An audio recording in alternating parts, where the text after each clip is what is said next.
खंड एक प्रस्तावना। यह इकाई संबंधित है स्थिति विश्व में भारत का स्थान एवं आंतरिक संबंध।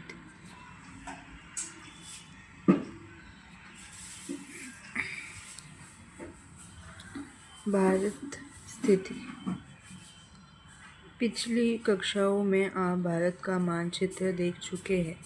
अब आप भारत के मानचित्र चित्र 1.1 को जरा गौर से देखिए और इसका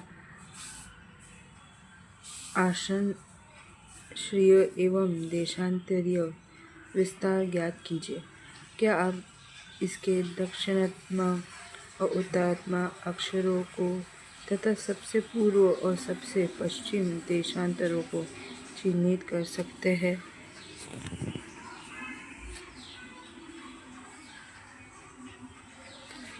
भारत का मुख्य भूमि उत्तर में कश्मीर में लेकर दक्षिण में कन्याकुमारी तक और पूर्व में अरुणाचल प्रदेश में, पश्चिम में गुजरात तक फैली हुई है। भारत का सीमांतर्गत क्षेत्र आगे समुद्र की ओर 12 समुद्री मील लगभग 21.9 किलोमीटर तक फैला हुआ है। परिवर्तन के लिए बॉक्स देखिए। मानक मील 360 इंच, समुद्री मील 72,960 इंच। एक मानक मील लगभग 1.6 किलोमीटर 1.584 किलोमीटर। एक समुद्र मील लगभग 1.8 किलोमीटर 1.824 किलोमीटर। हमारे देश की दक्षिण सीमा बंगाल की खाड़ी में 6 डिग्री 45 इंच उत्तर अक्षांश के साथ निर्धारित होती है। आइए हम इतने बड़े अक्षांशीय व देशांतरीय विस्तार के परिणामों का विश्लेषण करें। यदि आप भारत के अक्षांशीय और देशांतरीय विस्तार का गणना करें तो यह लगभग 30 डिग्री है, जबकि उत्तर से दक्षिण तक उसकी वास्तविक दूरी 3,214 किलोमीटर और पूर्व से पश्चिम तक इसकी दूरी 2,933 किलोमीटर है। इस अंतर का क्या कारण है, इसे जानने के लिए पुस्तक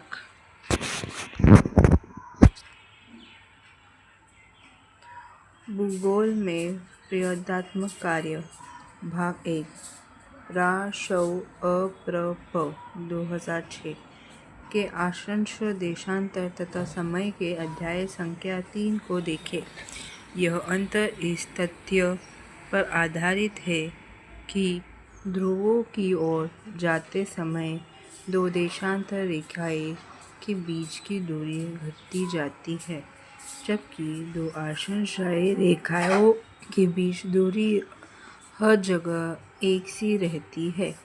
दो अक्षांशीय रेखाएं के बीच की दूरी ज्ञात कीजिए।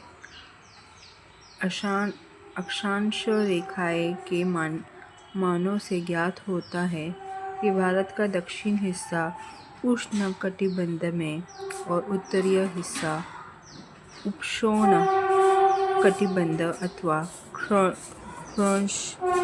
शीतोष्णकटिबंध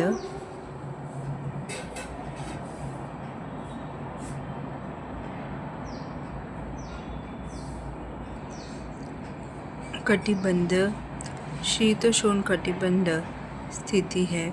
यह स्थिति देश के भू आकृति, जलवायु, मिट्टी के प्रकारों तथा प्राकृतिक वनस्पति में पाई जाने वाली भारी भिन्नता के लिए उत्तरदायी है।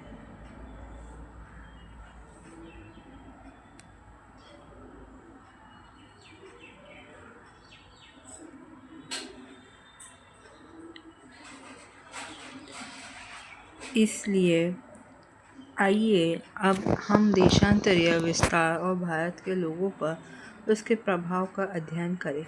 देशांतर रेखाएं के मानों से स्पष्ट होता है कि इनमें लगभग 30 डिग्री का अंतर है, जो देश के सबसे पूर्वी व सबसे पश्चिम भागों के समय में लगभग 2 घंटे का अंतर पैदा करता है।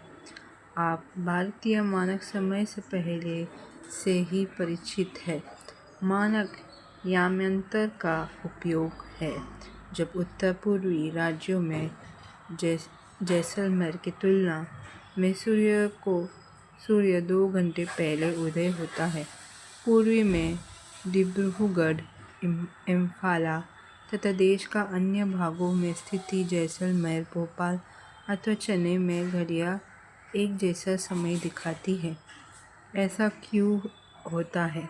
भारत के कुछ ऐसे स्थानों के नाम लिखिए जिनमें मानक याम्योत्तर गुजरती है।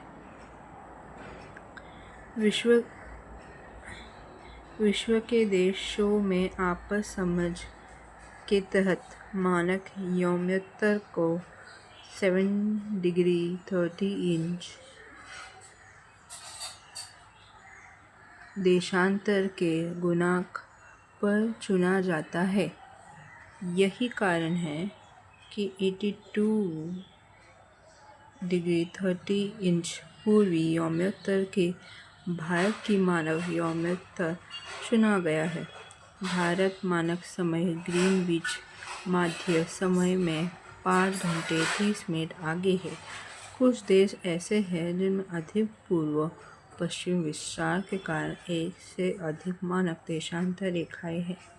उदाहरणतः संयुक्त राज्य अमेरिका में 6 समय कटिबंध है।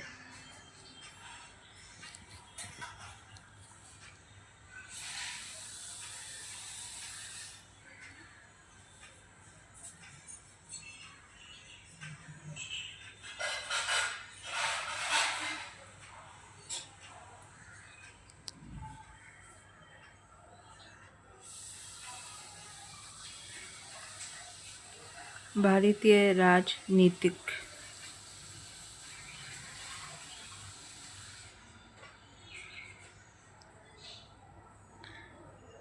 जून 2014 में तेलंगाना भारत का 29वां राज्य बना।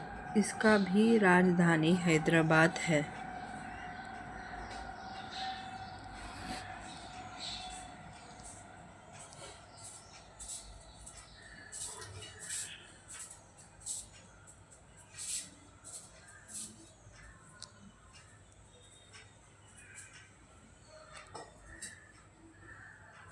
पूर्वी जगत में भारत की स्थिति।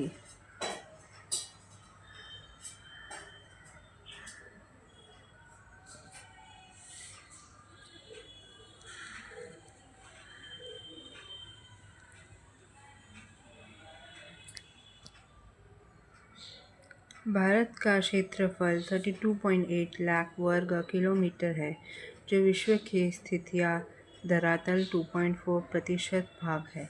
इस प्रकार भारत विश्व का 7वां बड़ा देश है। क्या आपको 9वीं कक्षा की पुस्तक में पढ़े हुए भारत से बड़े देश का नाम याद है? आकार। भारत में आकार ने इस विशिष्ट भौतिक विविधता प्रदान की है। उत्तर में ऊंचे पर्वत, गंगा, ब्रह्मपुत्र, महानदी, कृष्णा, गोदावरी और कावेरी जैसी बड़ी नदियां हैं।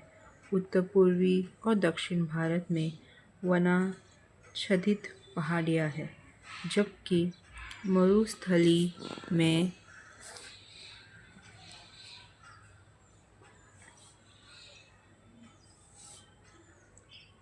दक्षिण भारत में वनाच्छादित पहाड़ियां हैं, जबकि मरुस्थली में रेत के विस्तृत फैलाव है। उत्तर में हिमालय पर्वत, उत्तर पश्चिम में हिंदुकुश व सुलेमान श्रेणियाँ, उत्तर पूर्वी में पूर्वांचल पहाड़ियाँ तथा दक्षिण में विशाल हिंद महासागर में सीमांकित है। एक बहुत भौगोलिक इकाई है जिसे भारतीय उपमहाद्वीप कहा जाता है। इसमें पाकिस्तान, नेपाल, भूटान, बांग्लादेश और भारत आते हैं। भूतकाल में हिमालय अपनी अन्य श्रेणियों के साथ एक मजबूत भौतिक अवरोधक की भूमिका निभाता रहा है। खैबर, बुलंद, शिपकिला, नाथुला तथा बोमडील जैसे कुछ पहाड़ी दर्रा को छोड़कर इस पार करना मुश्किल था। हिमालय पर्वत ने भारतीय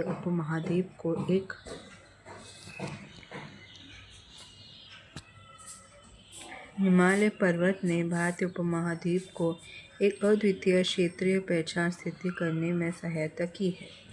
भारत के भौतिक मानचित्र का हवाला देते हुए अब आप उन भौतिक विविधताओं का वर्णन कर सकते हैं जो कश्मीर से कन्याकुमारी और राजस्थान में जैसलमेर से मणिपुर में इम्फाल तक यात्रा करते समय आपके मार्ग में आएंगे।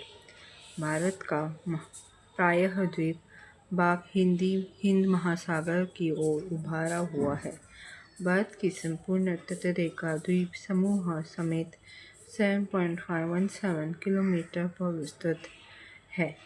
अतः एक देश के रूप में भारत भौतिक दृष्टि से विविधतापूर्ण भूभाग है, जिससे यहाँ विभिन्न प्रकार के संसाधन पाए जाते हैं।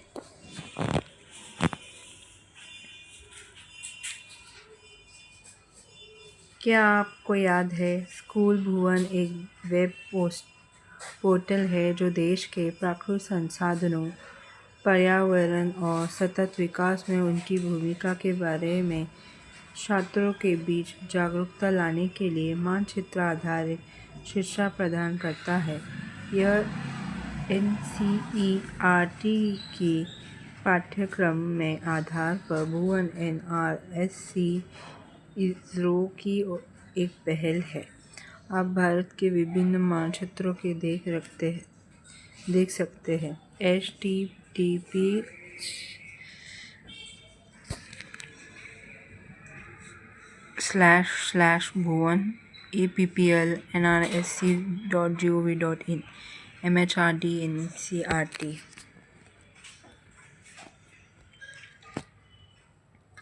भारत एवं उसके पड़ोसी। भारत की स्थिति मानचित्र चित्र 1.2 की जांच करें। आप देखेंगे कि भारत एशिया महाद्वीप के दक्षिण मध्य भाग में स्थित है और बंगाल की खाड़ी और अरब सागर के रूप में विस्तृत इसकी दोनों भुजाएं हिंद महासागर के साथ सीमा बनाती है।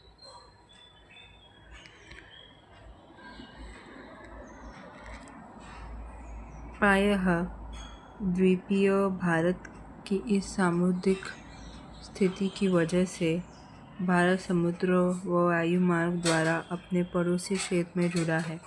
मानचित्र को देखते हुए भारत के पड़ोसी देश की एक सूची बनाइए।